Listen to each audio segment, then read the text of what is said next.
welcome to the Kimbley IT Podcast. I'm James, the founder, and Carl, Director of Technology, is with me, and we're back on our normal schedule of a Monday podcast after the last 2 weeks being a bit different.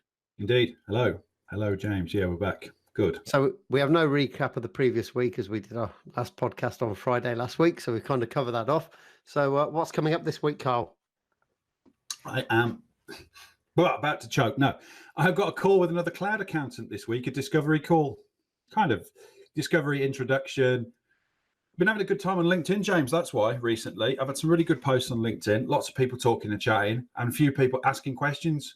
Can we talk about this? Not necessarily saying I would like to have some of your services, but just starting a relationship, going from being comments and posts to actually having a conversation. So I got one of them booked in. I'm also off to work at somebody we respect, Lightbox Digital, this week. I'm stopping in their offices tomorrow because I'm working in Birmingham, and they've kindly said, yeah, you can pop in any time. So that's nice. So I can go and see some people there and say hello. What else have I got on this week? I've got one more thing. That's it. I am meeting up for lunch on Wednesday with my old business partner. What's this about? I don't know what he's at now. I don't think he's up to anything. I referred him for a possible trustee role with the charity, and he said, I hadn't seen you for ages. Do you want to have some lunch? And I'm thinking, well, if he's buying, he never did very often. I'm having. So I'll meet up with him in Oldbury on Wednesday and have a free lunch off him. Nah, it'd be all right to see him. I haven't seen him for ages, so I'll see how he's doing. I'm going to deliver one of our fan hoodies to a client. I'm planning to this week anyway. Yep, saw that. Just checking that they're in on the day that I'm intending to go, and then get them their fan hoodie and get some photos taken and put them live. Absolutely. Everybody loves those hoodies, but you don't just get one. And you just got to ask instead. Yeah. Kind of simple to get one. You got to be a client and you got to ask. Yeah. Fair enough. So yeah, that's it. I thought this week we'd do a bit of a focus on the importance of having a website for your business. This came about because yesterday I was LinkedIn. I saw a post about somebody asking about, is it important to have a website for your business, or can you live off social media and stuff like that? Okay, yeah. And I replied back going, yes, you need a website, because what's the first thing you do? No matter, even if I refer a company to you, Carl, and say this car mechanic is awesome, you're going to go and check out their website. It may be just to find the contact details, because I don't have them at the top of my head, or find out how to get there to get your car booked in. So you got to have a website, because it doesn't matter if I refer it to you or not, you're still going to check it. Everyone checks the website first. Everyone has Google on their phone. Everyone does a quick search before they go any further. If you haven't got a website and there's nothing there, well, I know for a fact I won't buy off a company that hasn't got a website. I want to check them out. I want to see what they're about. I'm not going to purchase from them if they have not got a website. I don't know if I'd go that far. I don't know. I've not been put in the position yet where I haven't, so I don't know. However, a few moments ago, I've looked at the supplier for my daughter's primary school where I need to buy her logoed hoodie. Yep. And I was a bit miffed that their website wasn't mobile friendly. That's miffed me already, because I've had to zoom in and out. Well, this is the other thing. So there are a few people on there saying, no, I don't have a website. I've never had a website for my business and that. And I could see straight away that they were solopreneurs. Yeah. And I suspect they haven't got much of a business if I were to go on Company's House, but I didn't bother checking that. But they were saying, no, I've never had a website. And they turned out to be coaches and things like that. All and those people probably don't, because their work's all referral. But yeah, even like I said, though, for referral, I'd still check someone out. If someone referred a coach to me, I would check them out online first. And if I can't find anything, I'm not going to be doing a business with you. Not trying to be you, but I do have to learn from you, James. I would expect the people that you're referring to there were probably over the age of 40. Yeah, they were for sure. Yeah. They were for sure. But yeah, and this moved on to the other point that I brought out there. Even if you've got a website, it's no good having a website that's not kept up to date with fresh content. One, because Google likes fresh content, but not just Google. I like fresh content. If I'm going to buy off somebody, I don't want to see a blog that hasn't been updated since 2017. Kind of says to me, you don't really care about your image or your brand to the people that are coming to look at you, because you can't be bothered to post on a blog. Why do you have the blog? Just get rid of the blog if you're not going to use it. Don't leave it there lying around dormant, not doing anything, because it just makes you look bad. Yeah, I see loads and loads of those, particularly and I know you'll come on to that in our industry.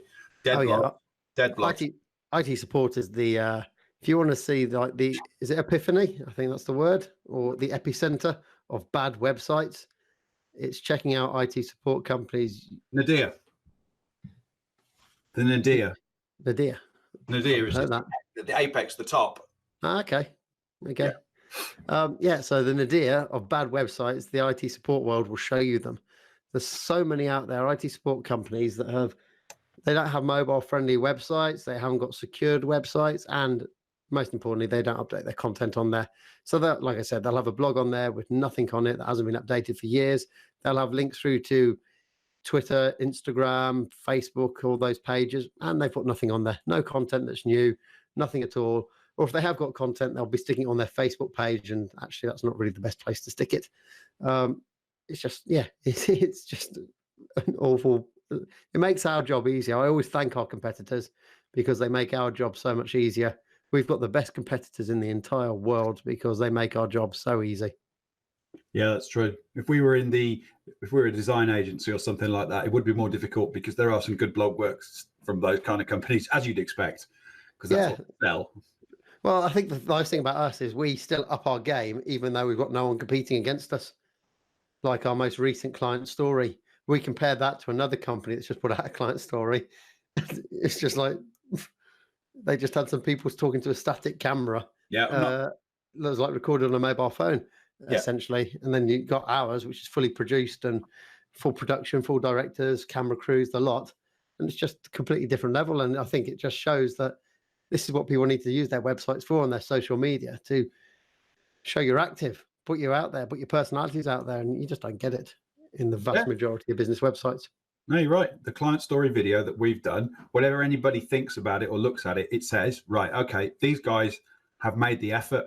Now, they don't know how we've achieved it, what ways we did it, but they've got, okay, that's clearly really good quality video because it's 4K. You can see the quality's there.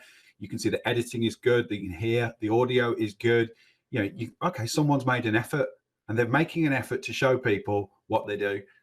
Fair play to them. That's good advertising to make that effort. And the other company, as you said, just did a boring piece to camera, which could have been from a mobile phone on a stand. Which is ironic for that company as well, because they do some other videos that are better, but it's a weird one that they do great videos in one way, and then when they did a client story, they couldn't be bothered. Yeah, it's very strange. It's very strange, that one.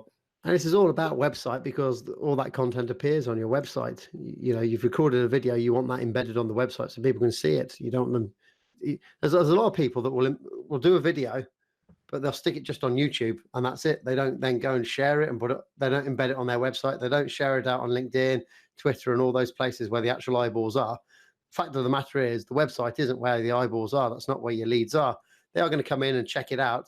But the vast majority of people, it's about marketing and brand awareness, and it's putting the content out there for them to see it, and that's your job to do that. Yeah, there's no doubt. Loads of stuff on YouTube that's not put anywhere else, and that's then what happens is no one watches it on YouTube. You see low watching, you go, oh, this is pointless. I'm not going to bother doing it anymore, and they stop doing it.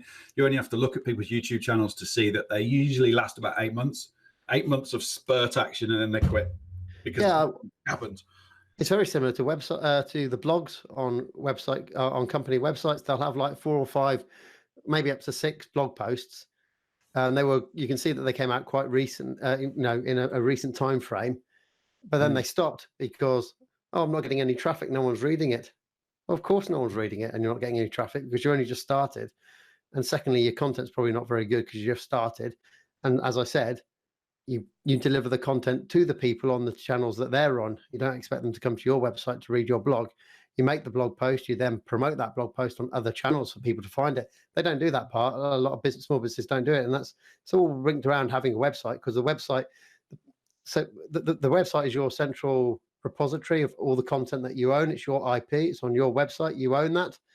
When you stick stuff out on LinkedIn and you build your business on LinkedIn, or you build your business on Instagram, well, actually, you haven't got control of that platform, and you don't have control of your content. True. Yeah. If it disappeared the next day because they went out of business, or the government in America said that it was legal, you'd be stuffed. Well, I was listening to the Wake Up to Money podcast this morning, and it was about micro businesses that are running off social media platforms. And they had this young girl on there who'd been running a business off Instagram. Yep. Making custom clothes and stuff like that. Okay. And she was making enough money that she didn't need to have a job elsewhere. It was her doing her own job. It was just I imagine she's making a few £1,000s a year sort of thing. from it, enough to cover her wages and rent a flat and all that kind of stuff. And something happened, and she lost access to her Instagram account. It was I think it's kind of a bit not very clear on the podcast what actually happened. It was either that she hadn't got good security on there and someone broke into it and locked it out, but it sounded more like actually that someone didn't like her and reported her account to Instagram, and the algorithms automatically blocked the account and stopped access. She was never able to regain access to the account. She couldn't get, Instagram wouldn't respond back to any comments. We know that it's Facebook, Instagram, Google. For free services, you're never going to get in contact with an agent at all to get you back in. So she gave up basically for 4 months, started looking for a new job, and then decided she's going to get back into it. But she had to build her whole following up again and start all over. And that's why you want to have a website, because you own the content on that website. You can move it from host to host, platform to platform. You keep in control of your IP, all those. It's like people who post on Medium. All that effort you're putting into a blog post, you're best to self-host it rather than host it on Medium. Make a copy and put it on Medium if you want to. Medium's an article publishing platform, but you need to keep the main copy on your website, so you've got full control of that IP and you can do what you like with it. Otherwise, your business is built by somebody else out of your control. Yeah, no, absolutely. I agree with you on that. It is a very dangerous path to be on when you don't control any of your content. You've built a business, it's been successful, and then some unlucky circumstance like that you described there leaves somebody in that situation. Which is just why it shocked me on LinkedIn with the people that said, actually, we don't need a website, it's not important. It's just like, you clearly don't know anything about technology, and two, you're so inexperienced, you don't even realize that you're giving control of your own IP to somebody else and you've got no control over it. Yep. Websites are vital. No, they are. And I particularly enjoyed the fact that you put in our show notes today, nut jobs that don't believe they need a website. That was quite so I can remember what it was about. It was just the use of the word nut jobs. But there's no other word to explain it. You have to have a website if you want a business. No website, no business, as far as I can see. Yeah, maybe you can have one, but it'll be limited, or because the other aspect there, James, is people that have a website but then just pay lip service to it. Either just have a website but don't do anything with it, never update it, never add anything to it. They just go, I've got one. That's pretty much only one job off the top of my head I can think of where you wouldn't have a website. That'd be a hitman. Well, obviously. Exactly. So basically, if you're a criminal and you're a hitman or something like that, then maybe you don't want a website. But for everything else that's legal, a website is kind of important to have. People are always going to check you out. Yeah. And it certainly has worked. It has certainly worked for us where people have chatted with us on LinkedIn and then they've said, I saw your website and I understand, or I like, or they saw the price. It did a lot of stuff to help the conversation move forward, or it made people realize, oh, maybe it's not for me, but it worked. Yeah, exactly. No one's got in contact with us without visiting the website. They might not necessarily read the website, as we've seen in some of the requests we get. You've clearly not read our website or read anything about what we do. You've just gone and found the nearest contact form and filled it in. But everyone checks us out before they get in contact. Yep. It's just the way it's done. It's more common as well. Maybe for older people where you relied on the yellow pages in the past and stuff like that, you don't see the importance of the website. But for younger people, instantaneously we're checking out your social media channels on your website. Yep, I absolutely do. And as I said a moment ago, if the website isn't even rendering properly on my phone, it's annoying me. Now, I don't have any choice with who I have to buy my logo stuff from my primary school from. I've got to use this supplier, but it bugs me already. Yeah, it's mad. I haven't bothered to, get it mobile friendly. It's nuts. We could go on to lots of things here. We could go on to online forms and stuff like that and completely lose it. But everyone knows what we're saying. If your website's not modern, not user friendly, and it doesn't exist, then your business, you're damaging your business. Yeah. And so those people that think you don't need it, you are nut jobs. End. So we'll move on to the news now. Yeah. These are all yours because I brought nothing in from the news because I found nothing interesting that's happened since Friday for me to stick in here. It wasn't easy, but I found a couple of things. The first one I'm going to start with, IKEA are branching out more and more into smart home furniture and objects. Now, IKEA, as everybody who's been awake for the last 20 years will know, are a major player in the home furnishing market. Big brand. I like IKEA stuff. Yeah, I do too, James. I like it a lot. I don't necessarily like walking around the store because there's not as many of them and it's full of people. But That's the worst thing. Yeah, Worst thing walking around the store. Yeah, like, how can any people actually enjoy that? People actually take their families out for trips to IKEA. I can't understand why you do that. I know. I can't either. It's absolute mayhem, and I don't enjoy it one bit. I do. That's another thing with IKEA. Their website isn't the greatest. For who they are, their website isn't the greatest. And I think they do that on purpose to force people to go to the shops. Yeah, well, I'm sure they do, because when you're in the shop, because of the way they price stuff and the way they make it easy to buy things, it's you never go into IKEA and come out without stuff you didn't want to buy. You always, exactly. Always. Yeah, and that must be a massive percentage of their sales is that. Literally, the only part of an IKEA shop that I like is the lighting section. The light? Oh, okay. Just like all the different style of lightings, all the light bulbs, all that kind of stuff. It's because it's probably the only thing that's any close to resemblance of technology. Interesting. I like rugs. There you go. I've actually got a couple of IKEA lamps that have the wireless charging in them, which were useful. I read about that. Which were useful about 3 years ago when I had a phone that actually did wireless charging, but the latest OnePlus phones don't do it.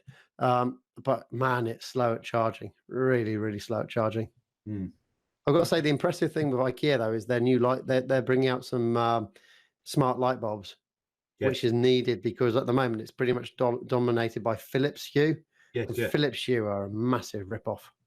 Well, this is why this one flagged up to me, because IKEA are moving into this market, and because they've been smart and they've made they're making their smart furniture and smart devices compatible with the big players, Google Assistant, Alexa, and so forth. They're not tying themselves to one deal. That's quite clever. So it means you can have anything in your house and still buy the IKEA stuff. Yep. They're going to drive down the price of the smart plug sockets or the smart bulbs, because they're such a big player. It's going to happen. And you're right. That means competition is a good thing in the market, because it's going to drive down Philips, who've had it covered and made a lot of profit. And that's got to be great for everybody, because then we can all control more things in our home, use less energy and all that kind of stuff. So I like that from IKEA. They're introducing competition into the market, and that's a good thing. Oh, for sure, because I don't think Philips has got anyone. I can't think of any competitors of Philips here. There probably are ones, but I can't think of any. I don't know either. I looked and all I could see was the Hue brand, and then I saw how much it was, and I just thought, not right now. And not right now am I going to invest that money. Yeah, I bought 3 Hue light bulbs, and I bought no more after that because they're just too expensive. Yeah, they are. Yeah. What I find interesting is how it's the same with Sonos, that both Amazon and Google have allowed their assistants to be on the Sonos devices. IKEA have also the same with Sonos. They've got a thing with Sonos as well, which I find kind of weird, right? Because it's kind of making the Google speaker and Amazon's own speakers redundant. Because why would you want to buy one of those when you could go buy a Sonos one that has both on there, or an IKEA one that has both assistants, and you can just pick which one you want to use? If you buy the Google one or the Amazon one, you're just linked to those assistants. You can't swap them or change them or anything like that at all. So I've always found that a bit weird why those companies have agreed to that into that deal. It must be they get so much value from the data that they're collecting on those devices that it's worthwhile that they cannibalize their own items in favor of third parties, and allowing them to have the option to run both assistants on it, and hopefully hoping that the user decides to pick their assistant rather than the competitors. Yeah, you might be right. It's probably not likely to be the licensing cost. So it must be the data that they get that makes it worthwhile. Yeah, it's got to be. Yeah, because it's not like someone can write a check that's really going to impress Google that much, or Amazon.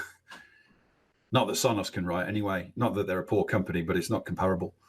Yeah, it would probably be the other way around, to be fair, though. You mean Google are writing the check for Sonos?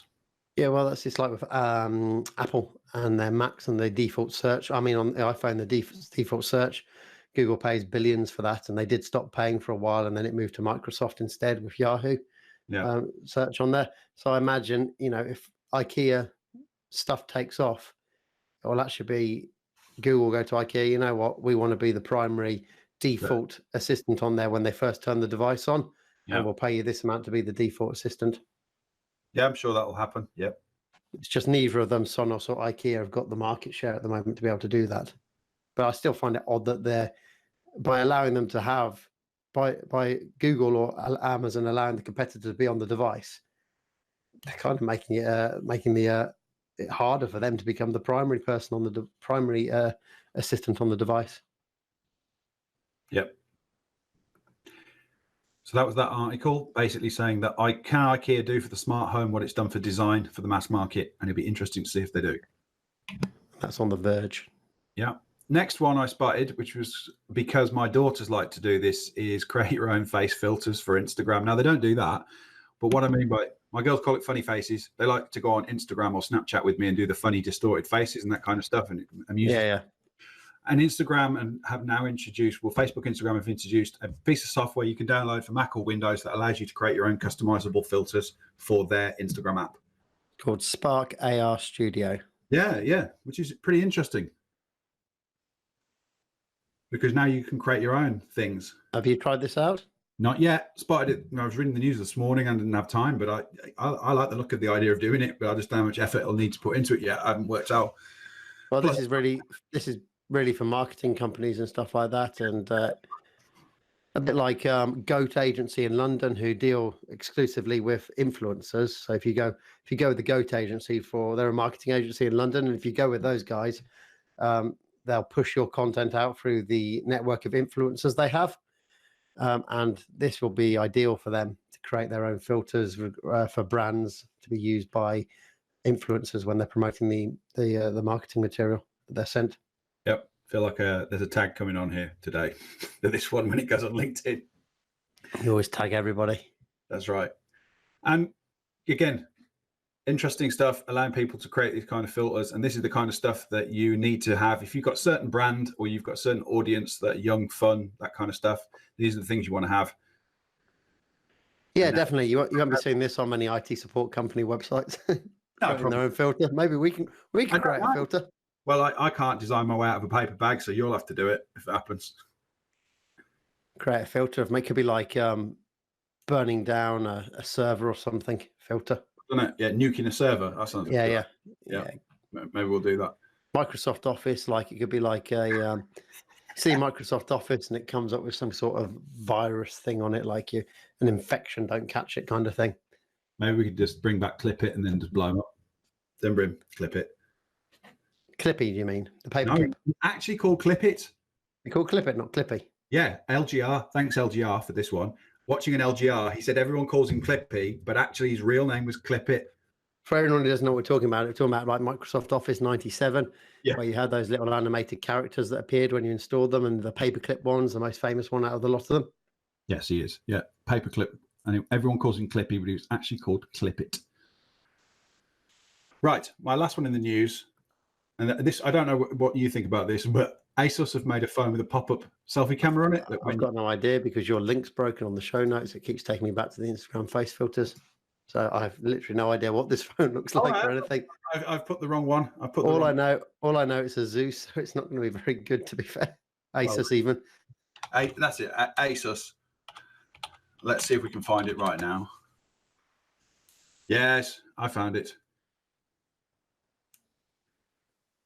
Thanks for that. This is an audio podcast only, so thanks for that. So there you go, everybody. It's a really ugly phone, according to Kyle. So right. Anyway, you can find it yourself, James.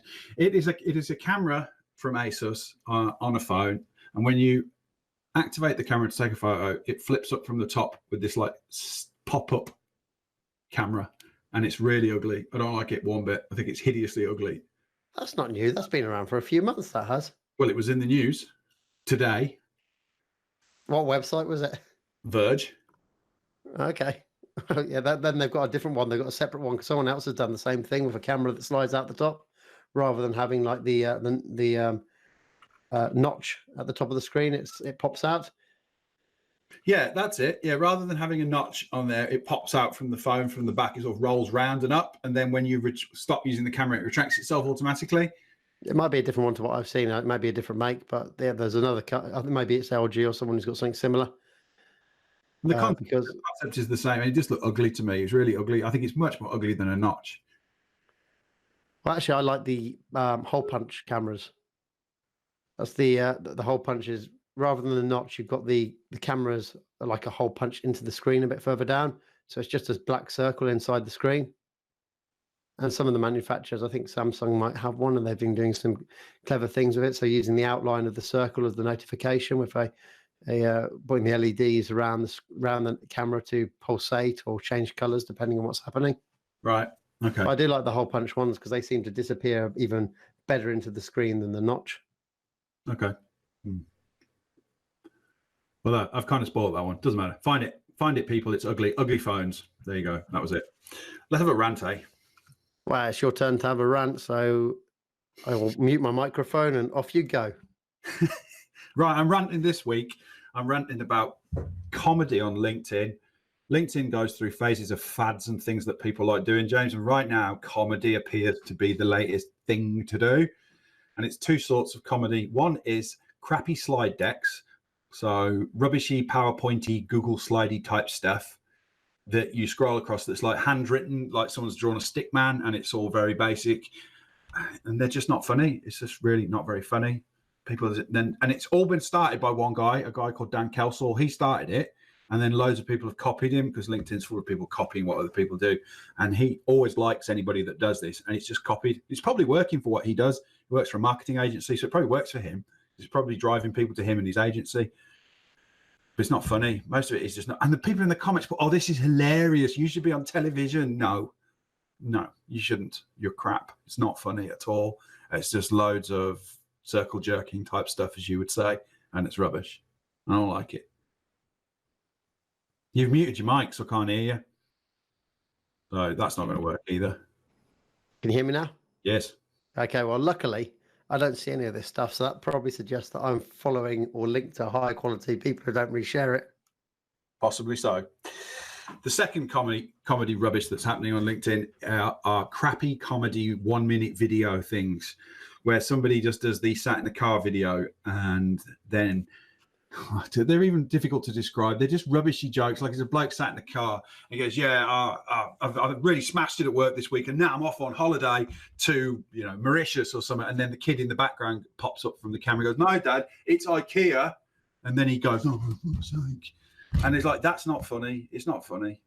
Luckily, again, I don't see that stuff either. I did see one comedy video, but this was linked into the guy's brand, their creative brand and stuff like that. He was driving in his car, and he was, I guess, driving to work or something like that. And he was actually doing impressions of famous people like Jeremy Clarkson, many famous people. It was actually kind of good because he was actually very, very good at it, which made it worthwhile.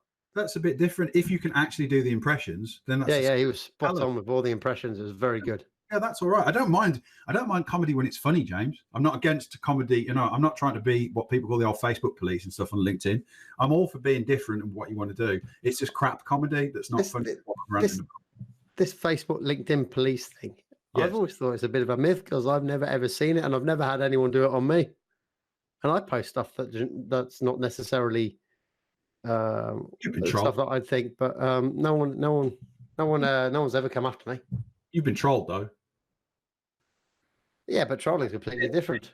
It's trolling, isn't it? It used to be when you posted something, like you've posted pictures of, like in Cornwall or something, you've posted a nice picture of somewhere that you've been. And back in the day, people used to go, this is LinkedIn, not Facebook. And that's I've never had that part. But trolling doesn't bother me because I enjoy trolling, because trolling means I'm doing things right. Like I've always told you. Oh no, surely not, because that means crap comedy must be right now because I'm trolling it.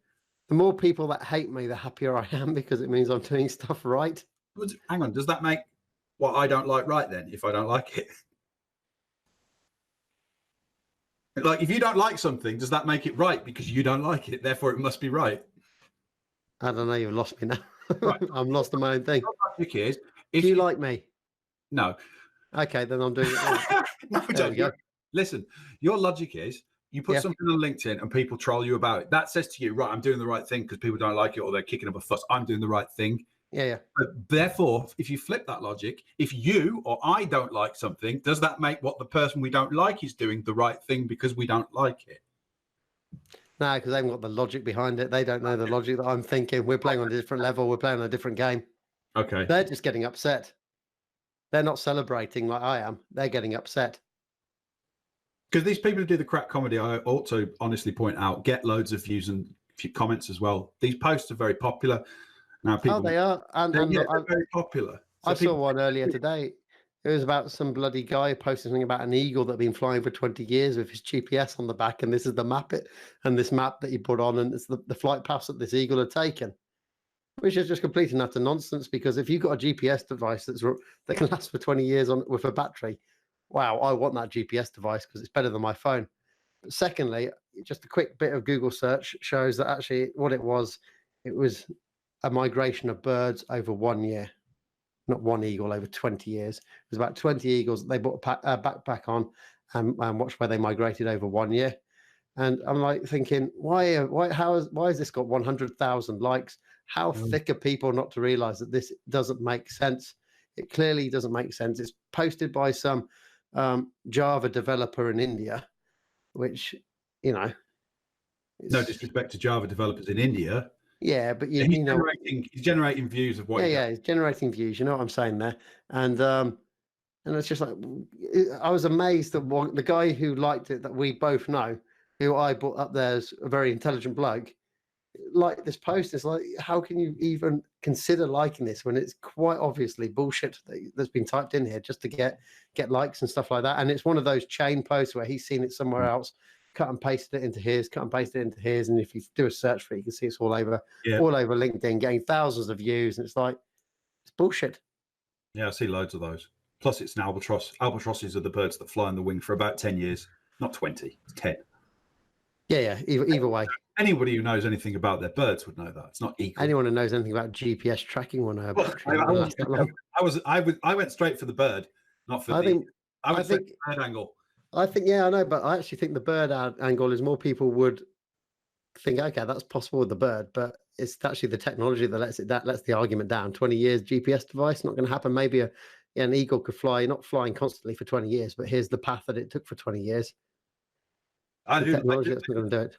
I do love the fact that albatrosses do go on the wing for like 10 years, literally without landing, which is crazy. I didn't know that. Is that something I'm going to have to do a Snoops on? It's true. No, there's no need to do a Snopes on it. It's absolutely true. Albatross take to the wing, and when they've mated, they will sometimes fly for 5 to 10 years without landing. It's true. He's doing it now. It's true. The albatross is a crazy bird. Yeah, now. So I have to keep going while James looks for albatross on Snopes. You carry on. You keep talking. I will do. Is that the end of my? Yeah, it's my end of my rant. So that's it. Rubbish comedy on LinkedIn at the moment. There's too much of it. It's not funny. I see comedy on Twitter, and some of that's really good sometimes, and so it's on TikTok and stuff. But on LinkedIn, it's dire. Cut it, people. The unflappable albatross can travel 10,000 miles in a single flight. Not 10 years. We're now going to go back and forwards and work out how long. I did a search. How long do albatrosses fly? And right. It's 10,000 miles in a single flight. I see. And they can circumnavigate the world in 46, the globe in 46 days. Yeah, go years without touching land. No, hang on a minute. I may still be correct with this. Years is a bit generic, to be fair. It is a bit generic, but I can be correct. Here we go, James. They have adapted their oceanic existence so they spend the first 6 or more years of their long lives, which last up to 50 years, without ever touching land. There, I wasn't too far off, was I? Yeah, where was that from? That Britannica. I've got that from the Smithsonian.com. Come on, you've got to let me have Smithsonian. You can have that. You got to let me. That's a reputable source, the Smithsonian. It is. You can have that one. You were also correct, but there you go. Albatross, amazing birds. Maybe not 10 years, but still, 6 years of flying is pretty crazy. What's amazing is how quickly we can find that fact out. I know. Isn't information so accessible now? It's crazy. Exactly. Back when we were kids, you'd have either had to believe me or not believe me, and that was it. That's it. Or hope that your family's got the Britannica Encyclopedia collection somewhere and you can go and look it up in there. Did you have an encyclopedia as a kid? Did your mum and dad get you one? I didn't have one, but we had encyclopedias at home. Yeah. That's what I mean. You had a set of encyclopedias. Yeah, there were encyclopedias around the place. Yeah, you just didn't. You just want to get them out. You just look stuff up, and now that you can, like on Wikipedia, you can lose yourself for ages, and you don't. When I was younger, I had tons of books about animals and stuff like that. So yeah, I'd have had a book. I'd have had a book with the answer to that question in it somewhere. But then the thing is, I'd have to find the book. That's true. Yep. It would have taken way, way longer. So let's move on to our recommendations now. Unless you've got anything else you want to add to your rant? No. Let's crack on. Well, my first one is Mindhunter. Season 2 is on Netflix. You know what Mindhunter is? Yeah, I love it. It's all based on true stories about serial killers. Your favorite topic. Yep. You haven't appeared on it yet, but they didn't catch me. Soon. I find it interesting because they've got that little montage at the start of every episode about a certain serial killer. Yes.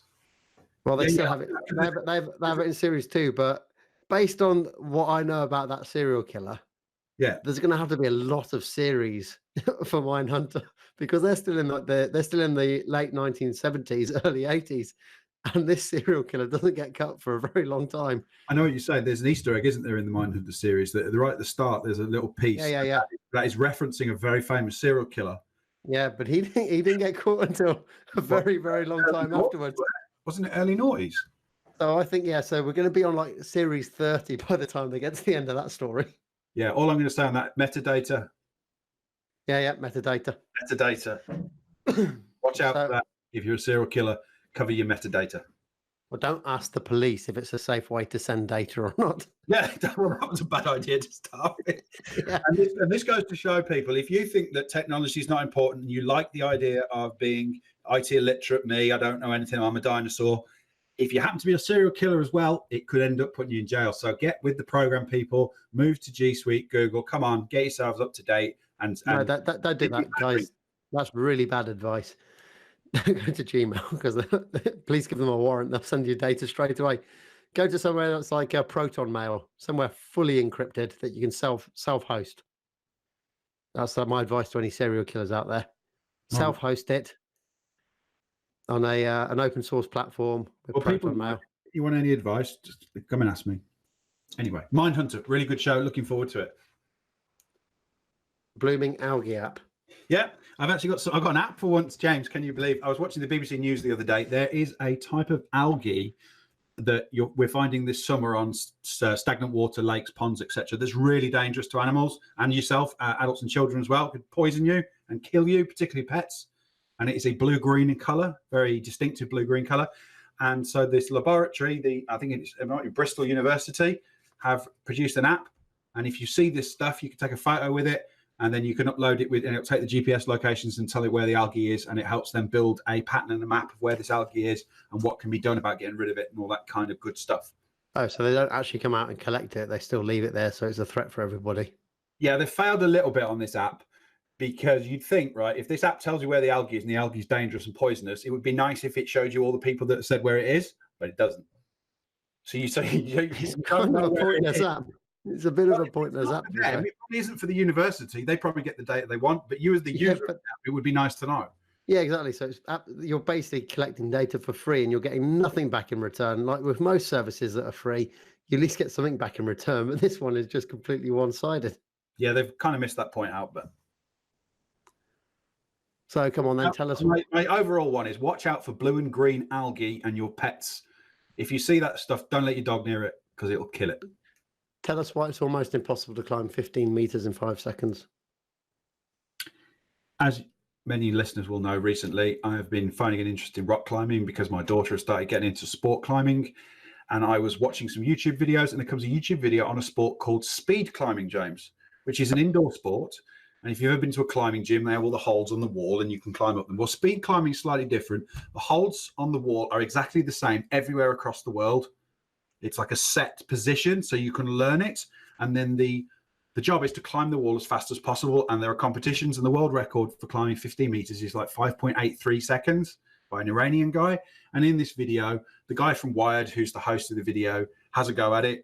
They have a guy who's really good, like he's a world champion. And they have Alex Honnold, who's the famous free solo guy who climbed up El Capitan in Yosemite Park without a rope or any protection, and he has a go. And it was just fascinating to watch. If you literally want to see someone do a Spider-Man impression and run up a wall, then just go and type into YouTube speed climbing YouTube and watch it. It's amazing. They literally run up the wall. Alex Honnold he's a quality climber. He did it in about 24 seconds after a few goes. And It's almost impossible. Did they do it? Did they beat the 5 seconds then? No, and they were. You can imagine, James, like in the 100 meters sprint where Usain Bolt's, I think, currently the world record holder, and they're like, how far can we go? Like, how fast could man go and do it? There has to become a point in which it's not physically possible to beat that time, and 5 seconds is the number that they're considering for the climbing of the wall. Could you do a sub 5 seconds? And if they're sure it's not going to be possible, it'll now be just taking bits off 5.83 and down. Yeah, is this without drugs or with drugs? Without drugs. So it's probably possible. I was talking to a friend actually about this, and we were thinking that the Olympic Games is all about not using drugs, but drugs and drugs. Not all about that, but it has that. Drugs are getting more advanced and harder to detect. So we were thinking actually it's better if you just make drugs legal, and then we can actually see what the human body really can do with the use of drugs in there. Because we were talking about no during war, that's when the most developments take place in technology and health and stuff like that, because it's an important time, so they get a lot of funding. Well, what the Olympics is almost like a war, because it's so important for China, America, the UK and all that to get the most gold. Hence the reason there's so much drug and cheating taking place in there. Yeah. So actually make drugs legal, because you're probably going to develop some really good drugs there. They're actually going to help other people in their day-to-day life. They may even find some drugs that cure conditions as a side effect and stuff like that. And therefore, you can also push the human body to its maximum. So we're saying actually make drugs legal. But yes, I understand your point of view. It does somewhat restrict those who haven't got the funding. Like Trinidad and Tobago aren't going to compete with China, Yeah, like those who've got the most money will win, right? I imagine they grow some good stuff over in Trinidad and Tobago. They haven't got much to do with it. I understand your point of view. I think it goes somewhat against the Olympian spirit, that, James. But I understand where you're coming from. Because you're never going to beat drugs. Your war on drugs is never going to win. That's what I used to say when I was 25, that you're never going to beat drugs. Yep. Heady days, great times. Well, that's the end of the podcast then. We'll leave it on that note. And we're back to our normal Mondays. So the next podcast will be in 7 days' time. Podcast even. 7 days' time. So tell all your friends about us. Yeah. Get them to subscribe. Come on, we want to get over 30 people now. Come on. This is episode 40, Our 40th show, yeah. Nearly done as many shows as you are old. So there's still 5 more to go, dude, before we get to that. Look, come on, guys, get us some subscribers, so it's worthwhile doing the extra 5, so we can do more podcasts. Yeah, Carl's been alive for. You know what we want? 50 at 50, James. That's what we want. 50 at 50. Mm-hmm. Okay, well that's it. I'm going to end it now. Because I know there's 20 people listening, right? So if each one of you tells 2 more people, we'll smash it, as the young'uns say. Yeah, back in the 90s. No. Young people say smash it now. That's not a 90s phrase. That's a current phrase. Okay, well, it's a bit rad, isn't it? No, rad's 90s, as you well know. Yeah, I know. And the things that I say, like boss, but smashing it isn't. That's definitely a young millennial type thing. I've not heard it for a few years anyway. You're getting a bit old now, to be honest, aren't you? To be honest, not really young anymore. We're going to end the podcast now before the illusion of Kimbley IT gets destroyed by Carl and are working only with young people. That has hurt him this time. Bye-bye, everybody. Bye.